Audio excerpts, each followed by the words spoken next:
السلام عليكم ورحمة الله وبركاته. طلاب الصف الأول الثانوي، أهلا بحضراتكم. النهاردة إن شاء الله معادنا مع الدرس الثاني في فرع حساب المثلثات بعنوان وحدات قياس الزاوية. عندنا في قياس الزاوية وحدتين. أول وحدة عندنا المعتادة بتاعتنا اللي هو القياس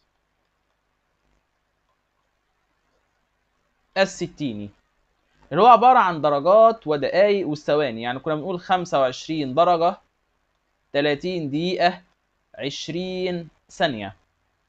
وكنا واخدين ان الدقيقة فيها 60 ثانية وان الدرجة فيها 60 دقيقة. وانا عايز اكتب ديت على الآلة الحاسبة. اول حاجة لازم ابدأ من الشمال، ببدأ من الدرجات، فبقول 25 درجة وبضغط على زرار الفصلات اللي عندي.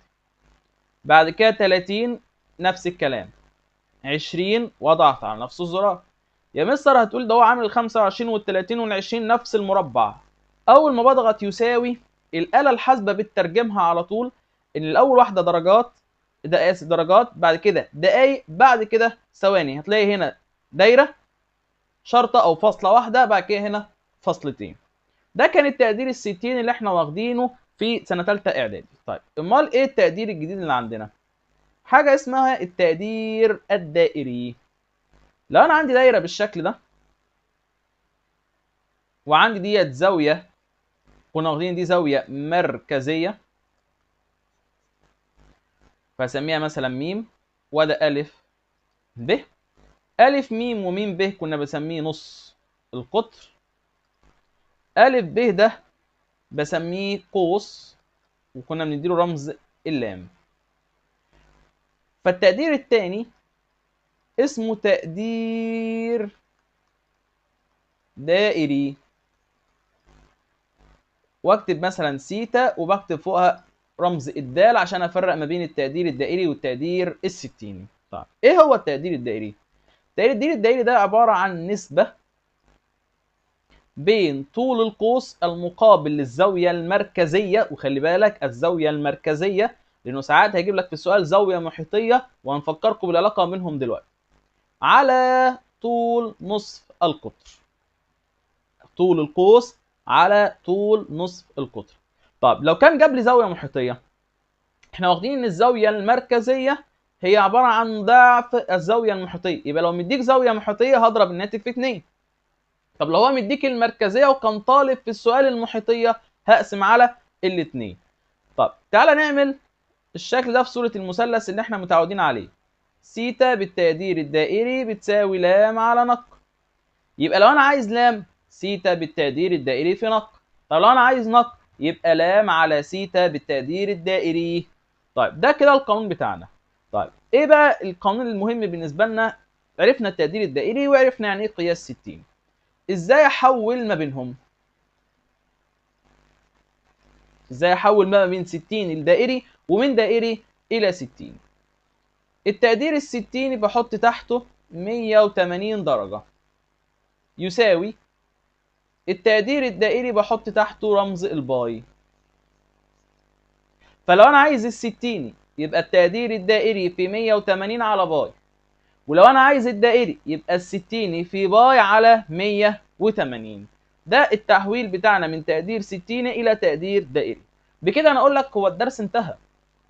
ما هو الا ازاي تبقى انت عارف ازاي تقدير دائري اجيبه ازاي، نسبه بين طول القوس على ونص القطر، وازاي احول من تقدير دائري الى تقدير ستيني. طب تعال نشوف كده المسائل بتاعتنا.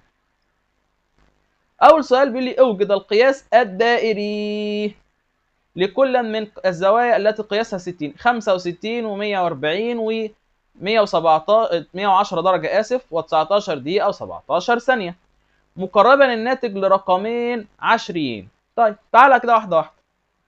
احنا اتفقنا هكتب النسبه بتاعتي قدامي اهي، التقدير الستيني على 180 هيساوي التقدير الدائري على ب. انا كده عايز دلوقتي التقدير الدائري. يبقى الستيني في باي على 180. نمسك كده اول زاويه، 65 في باي على 180. هلاقي ان الزاويه طالعه هنا على الاله الحاسبه 13 على 36 باي، بس ماليش هنا في السؤال بدلاله الباي. قال لي مقرب الناتج لرقمين عشريين، اضغط على زرار الاس دي، هلاقي طلع واحد وشويه ارقام جنبه عشريه. طب انت عايز كام رقم؟ قال لي انا عايز رقمين بس. يبقى انا عندي الواحد الصحيح اهو، واخد رقمين، ابص على الثلاثه هلاقي اللي جنبها 4 كده كده مش هتقرب، يبقى الناتج اللي عندي هنا 1.13 من 100 تقدير دائري. خلص السؤال الأولاني. طب 2 140 أهو، 140 في باي على 180، 7 على 9 باي، أضغط على الاس دي هلاقي إن هو طالع هنا 2.44 من 100. 3 110 درجة أهو، 19 دقيقة 17 ثانية في باي على 180. هل هو طالع اصلا مباشرة الرقم العشري، بس خلي بالك معايا لو بصيت على الخمسة هتقرب الاتنين، يبقى هنا الناتج بتاعي 1.93 من 100 تقدير دائري. ده كده كان صيغة السؤال الأول والثلاث مسائل اللي عليه. طب نبص كده على صيغة السؤال الثاني. حول اوجد القياس الايه الستيني اللي هم اصلا مديني دائري، هحوله ل 60. تمام اهو، تقدير ال 60 على 180 بيساوي التقدير الدائري على باي. انا عايز دلوقتي الايه؟ انا عايز ال 60 اهو، يبقى الدائري في 180 على باي. نمسك كده اول سؤال، 3.2 يبقى 3.2 في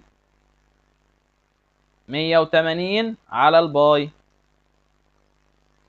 طالع هنا 183 درجة ويعتبر 35 من 100، بس انا عايز اجيبها بالدرجات والدقايق والثواني، اضغط على زرار الفصلات هلاقي ان هو طالع هنا 183 درجة 20 دقيقة 47 ثانية.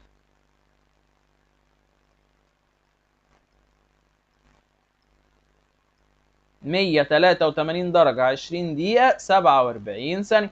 طب السؤال التاني، 85 من 100 في 180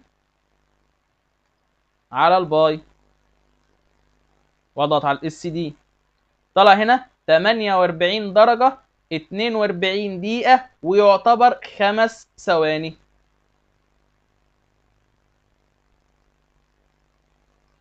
كده انا حولت من دائري لستيني ومن ستيني الى دائري. طيب شوف السؤال اللي بعده. اوجد القياس الستيني الزوايا التي قياسها باي على 5 باي على 4 3 باي على 4. هنا هو مديلي الزاويه اصلا بدلاله الباي. ما دام هحول من تقدير دائري الى تقدير ستيني وانا عندي بدلاله الباي، شيل الباي وحط على طول 180. يعني ال 180 درجه هي اصلا الباي بالتقدير الدائري. يبقى انا اول سؤال عندي ادي 180 على الخمسة، الثانيه 180 على الاربعه، الثالثه 3 في 180 على الاربعه. يبقى انا باخد اي شوفها باي في التقدير الدائري عشان احوله لستيني، شيل الباي وحط مكانها 180. يبقى انا عندي هنا 180 على الخمسه اللي هي 36 درجه، 180 على الاربعه اللي هي 45 درجه، 3 في 180 على الاربعه اللي هي 135 درجه.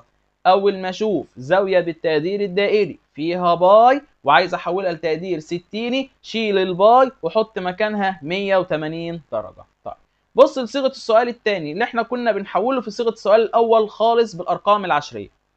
اوجد بدلاله الباي القياس الدائري للزوايا اللي قدامي دي. مفيش مشكله عندي خالص. ازاي؟ اعتبر الكاين باي كانها مش موجوده. ازاي يا مستر؟ هو انت مش كنت بتقول التقدير الستيني في باي على 180؟ ايوه يا مستر.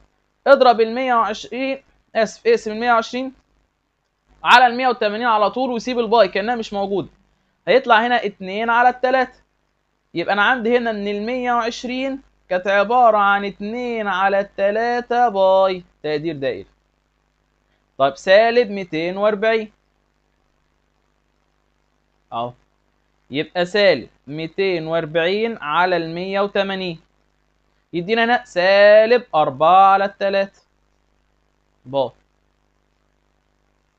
طب سالب 135، احنا كنا قايلين اصلا ال 135 هي التلات ارباع، فيبقى سالب 3/4 باي بالتقدير الدائري. طب ال 36 لسه اصلا كنا قايلينها حالا ان هي باي على ال5 بالتقدير الدائري. درس بسيط جدا، ما هو الا حفظ القانون وازاي احول من تقدير دائري الى تقدير 60. تعال نشوف اللي بعده. بلا زاويتان مجموع قياسهما 3 باي على الاثنين والفرق 80.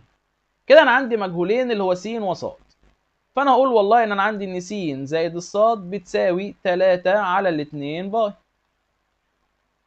وفي نفس الوقت انا عندي س زائد الصاد بتساوي 80. يا مستر بس ده تقدير دائري وده تقدير ستيني، يبقى لازم احول التقدير الدائري لستيني او الستيني الدائري. انا الاسهل بالنسبه لي هحول الدائري لستيني، هشيل الباي واحط مكانها 180، يبقى 3 على الاثنين باي في 100 اللي هي 3 على 2 في 180 اللي هو 270 درجه. هحل المعادلتين عادي، دي سالب اسف، اجمع هلاقي ان السين والسين 2 س موجب صاد وسالب صاد راحوا مع بعض 270 وعندي هنا 80 يدينا هنا 350. هقسم على الاثنين يبقى قيمة السين عندي هنا ب 175 درجة. أعوض في أي معادلة وليكن المعادلة الأولى، يبقى 175 زائد الصاد تساوي 270، يبقى قيمة الصاد عندي 270 ناقص 175 اللي هي يدينا 95 درجة. طيب أنا كده جبت التقدير الستيني، هو عايزه كمان بالتقدير الدائري. هل قال لي بدليل باي أو لأ؟ ما قاليش يا مستر، يبقى مفيش مشكلة عندي. أقول له هنا 175 في باي على 180 يساوي، طلع هنا الناتج 35 على 36 باي.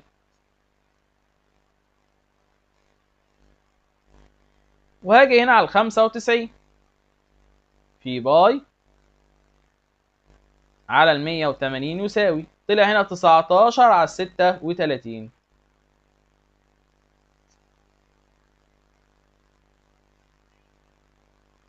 كده انا جبت الزاويتين بالتقدير الدائري والتقدير الستيني. تعال بقى نشوف شوية أسئلة إضافية كده تربط القديم بالجديد. مدينا هنا دايرة فيها قياس زاوية أ بالكامل ب 60 درجة، طول أ م ب 12 سم.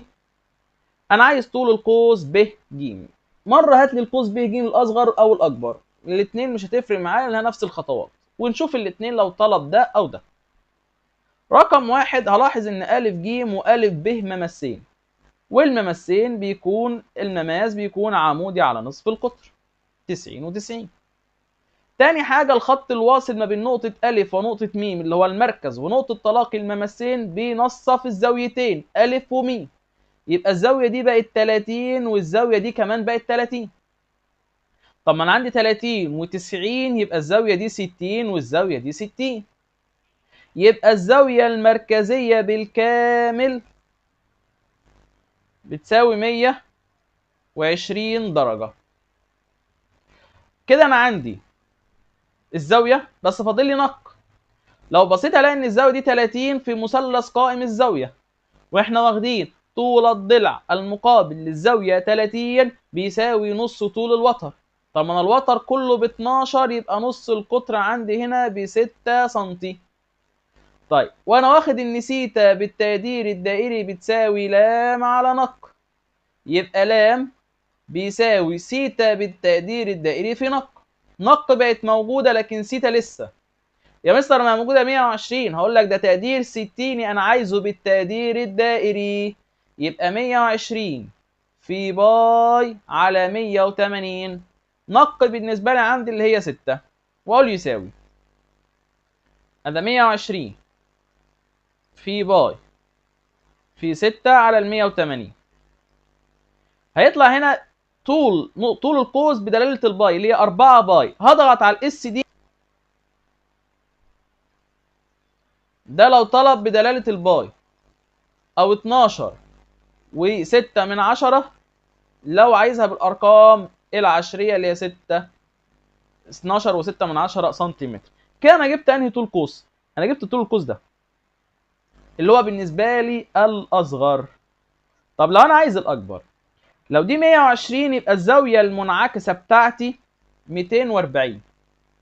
يبقى لام برضو بيساوي سيتا بالتقدير الدائري في نق، يبقى 240 في باي على 180 في نق اللي هي 6.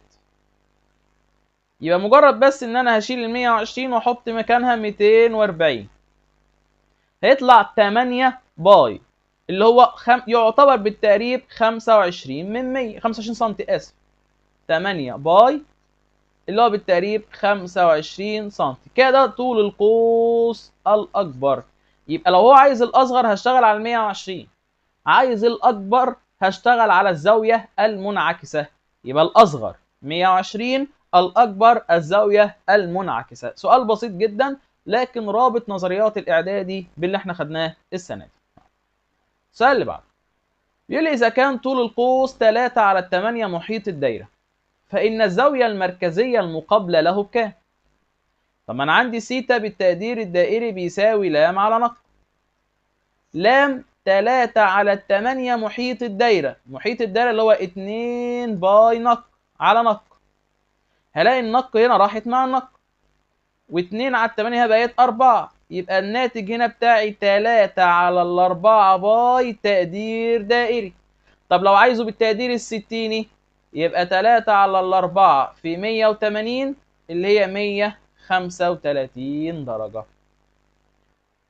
السؤال اللي بعده إذا كانت النسبة بين قياسات زوايا شكل رباعي 5 إلى 4 إلى 9 إلى 6، عايز أصغر زواياه.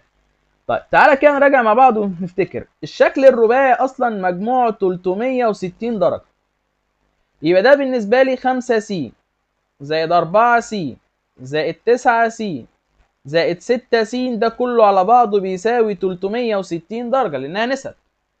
لما أجي أجمع 5 و4 و9 و6 يبقى ده عندي 9 و9 18 و6، يبقى أنا عندي هنا 24 س بتساوي 360.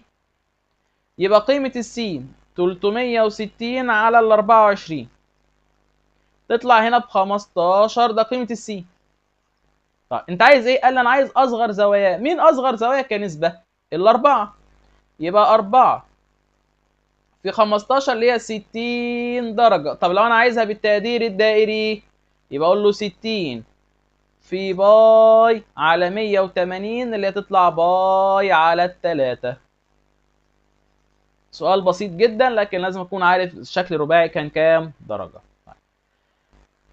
السؤال اللي بعده اخر سؤال في الحصة النهاردة.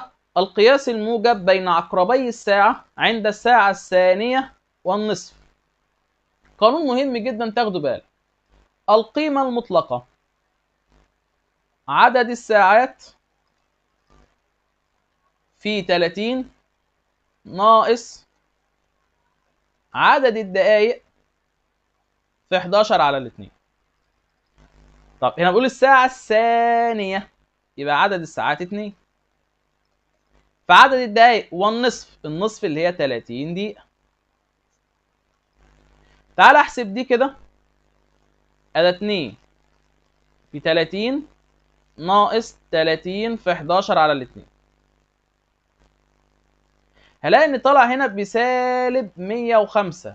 خلي بالك ان انا عايز القيمة المطلقة، يبقى قياس الزاوية اللي عندي 105 درجة. طب انا عايزه بالتقدير الدائري يبقى 105 في باي على ال 180 اللي طالع 7 على ال 12 باي تقدير دائري. بكده نكون وصلنا لنهاية حصتنا النهاردة. نلقاكم إن شاء الله في الدرس القادم.